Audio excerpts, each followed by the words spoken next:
The most powerful weapon of the modern world isn't nuclear. It isn't military. It's invisible, and it runs through every gallon of fuel, every shipment of cargo, every loan a country takes.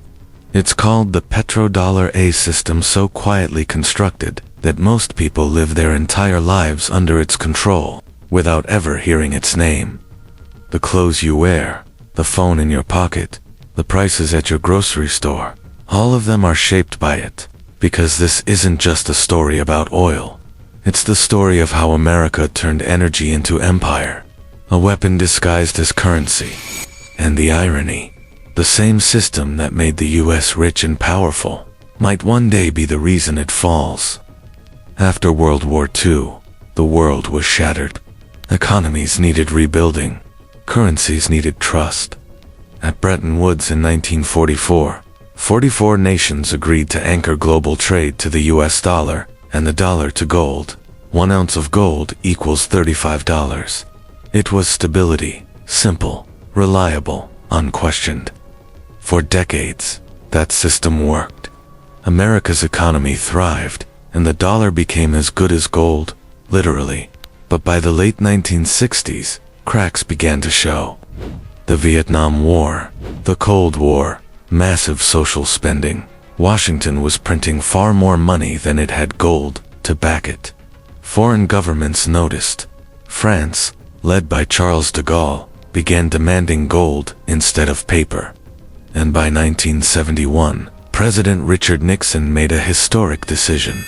He closed the gold window, ending the dollar's convertibility into gold. Overnight, the world's reserve currency was backed by nothing, just trust and American power. But if money was now just paper, one question loomed over Washington: why would the world keep using it? The answer came not in Washington, but in Riyadh. In 1973, the Middle East exploded in conflict, the Yom Kippur War. Arab nations placed an oil embargo on the West. Gas prices quadrupled. Economies trembled. Amid the chaos, U.S. diplomats approached Saudi Arabia, the world's largest oil exporter, with a proposal so strategic and so secret it would reshape global finance. The deal was simple. Saudi Arabia would sell oil only in U.S. dollars. In return, America would guarantee military protection, advanced weapons, and political support. Other OPEC nations soon followed, and with that, the petrodollar system was born. From that moment on, every country on earth that wanted oil, from Japan to Germany to India, first needed to buy US dollars. Oil was no longer just energy. It was the anchor of the dollar. The world's fuel had been priced in America's currency, and that gave Washington a new kind of power, financial dominance without direct conquest. Here's how it worked. When Saudi Arabia earned billions in dollars from oil sales, it didn't just stash them away. It reinvested them back into U.S. treasuries, bonds, and assets. This became known as petrodollar recycling. Each barrel sold meant more dollars flowing back to the U.S., funding its deficits, lowering interest rates, fueling its growth.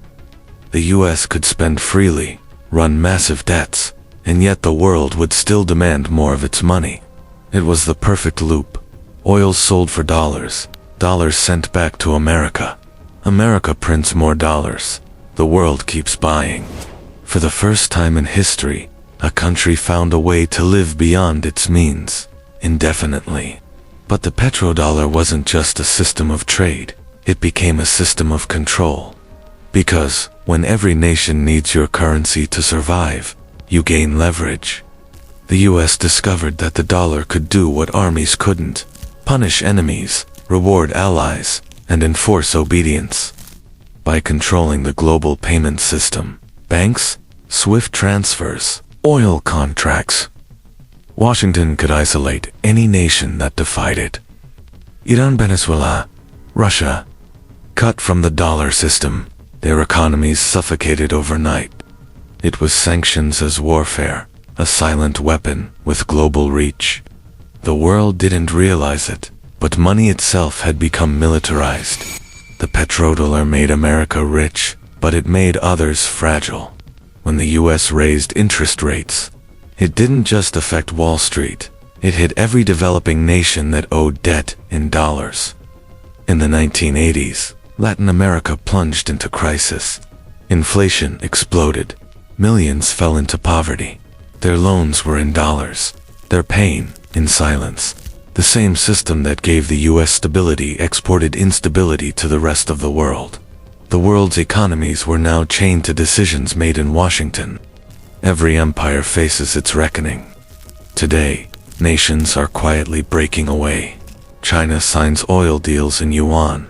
Russia trades in rubles and gold. BRICS nations discuss a new currency bloc. Even Saudi Arabia, the original pillar of the petrodollar, is experimenting with non-dollar trade. For the first time in half a century, oil, the foundation of dollar dominance, is being priced in other currencies. And as the world shifts toward renewable energy, that dominance becomes even harder to defend. Because if oil demand falls, so does dollar demand.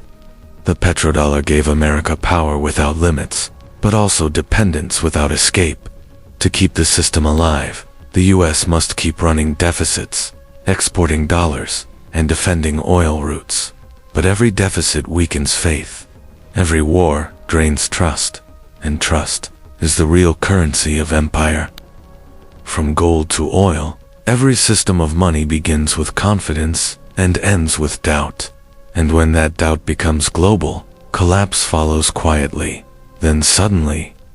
So ask yourself, what happens when oil no longer needs the dollar? When the world's most powerful currency loses the fuel that made it king? Because when that day comes, the fall won't start with an explosion. It'll start with a whisper.